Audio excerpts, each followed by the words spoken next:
Hello, everyone. This is your Slay Queen, your Slay Coach and mentor, Rochelle Hemingway, and welcome to the Slay to Success channel. I am the CEO and founder of Slay to Success, which is not a traditional business on purpose. It is a mission, it is a ministry, and it is a movement. And I'm using my self-discipline and bold leadership skills to help empower you to face your fears and insecurities, to step into your next big thing confidently by using basic life and leadership philosophies, aka Slay.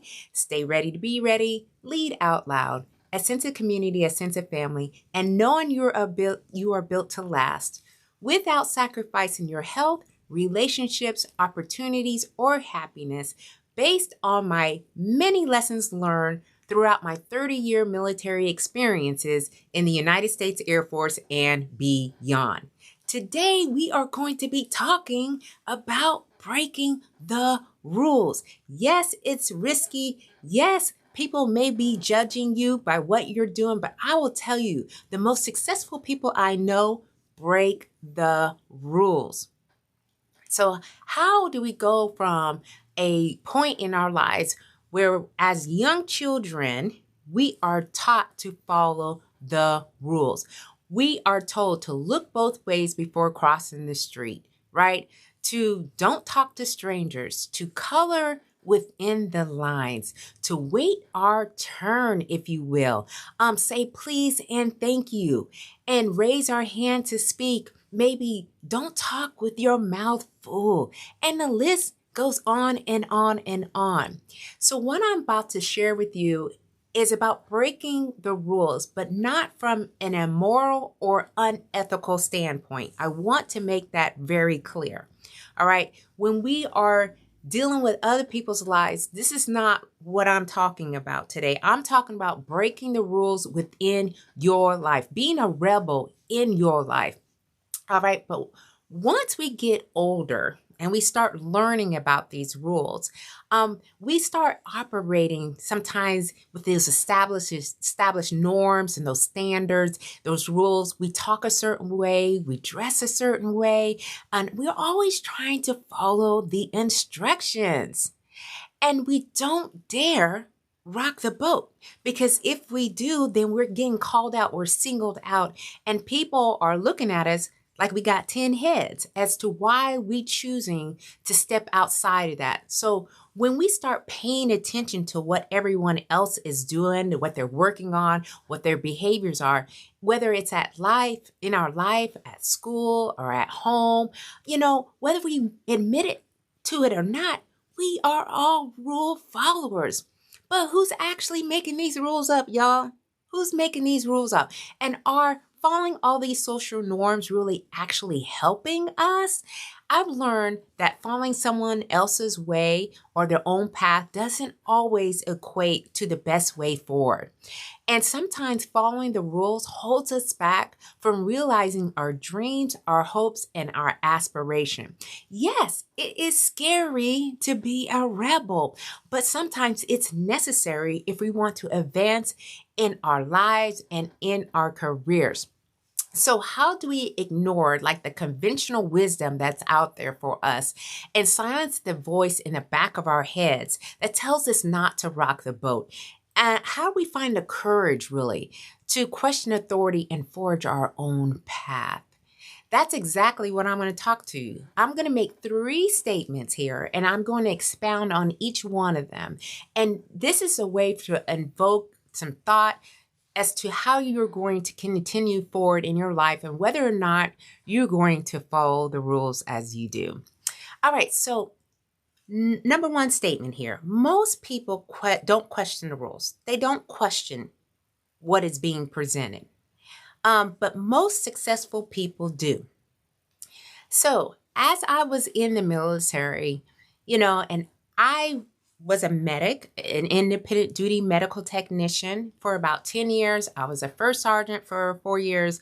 I was in a command chief position for almost 3 years. And I'll tell you this, There were a lot of times where rules were being played out, and I had to look at each one of them, read them first, and decide whether or not that rule was going to continue to be in play. And so I really started questioning everything that was presented, the policies, the instructions, the guidelines, if you will. And I found that a lot of these rules were designed back in the day, like 10, 20 years. And as we know, this life is always evolving, always changing. So I decided, using the common sense that I have, that we all have, and I decided that I was going to question. I'm going to question what these rules are, and I'm going to make the decision of whether or not this is something that's going to hold weight and whether or not it needs to be changed. And I would say 7, maybe 8 out of 10 times, these rules need to be broken. So when I look now into my life and beyond, as I transitioned out of the military, I created Slay to Success. I did not follow a checklist, y'all. I just decided one day, hey, I'm going to create an LLC and I'm going to do it in this way. All the feedback that I was receiving at the time was, well, did you follow the checklist? Did you go through 1 through 10? I even sat in a small business meeting, and they were asking me about my business plan and all those great things that go into business. These are things, yes, that need to be done, but I did not want to follow 1 through 10. I decided for me, this was a hard work. And so I'm going to start it and I'm learning as I go. And so some of the rules that have been created for the business aspect, I'm breaking all day. I'm here with you all here on the YouTube channel. And I just decided to go ahead and do it. I didn't ask for anybody's permission. I didn't, take a formal class. I just decided that it was time for me to get out in these internet webs and to speak to you all about some of the topics that are very passionate to me. And this is yet one of them. Number 2 statement that I'm going to share with you is rules are oftentimes created to protect the status quo, to protect what is always been. And it's not to spur any innovation or creativity. So I remember a time where I formed this committee, and this committee was to figure out ways to solve problems across the installation, things that people were bringing up that were really spurring a lot of in-depth conversations. So I decided, hey, let me just create a committee. Well, someone came to me and said, we already got a committee formed to do what you're trying to do. And I said, well, how effective is that? It's not working. It's an old committee. It's got old guidelines. So I'm going to continue on with this committee.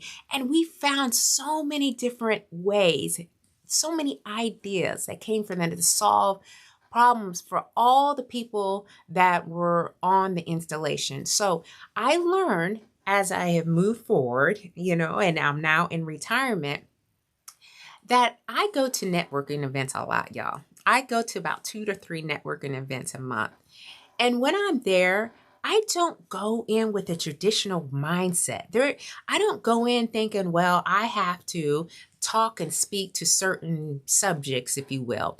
I give them the whole experience. Now, maybe they don't want the experience, but they get the whole Slay experience. They get it from the top of my head to the bottom of my feet.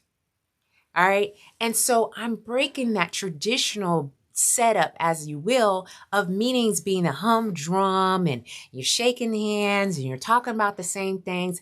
I completely flip that around and change it to something that I know that's going to invoke a different response, and I leave a lasting impression. And lastly, rules are instructions. They are only guides to help accomplish something. So if you think of it in those terms or in that way, you will see that these rules that have been created or that you've been following may need to be challenged a little bit. So go ahead. I'm giving you permission to break the rules. This is your slay queen, your slay coach, and I'm using my self-discipline and bold leadership skills to help empower you to face your fears and insecurities by using basic life and leadership philosophies, aka slay. So you stay ready to be ready, lead out loud, a sense of community, a sense of family, and knowing you are built to last. And I will sign out. Keep on slaying until you can't slay no more. Hashtag slay. Bye-bye.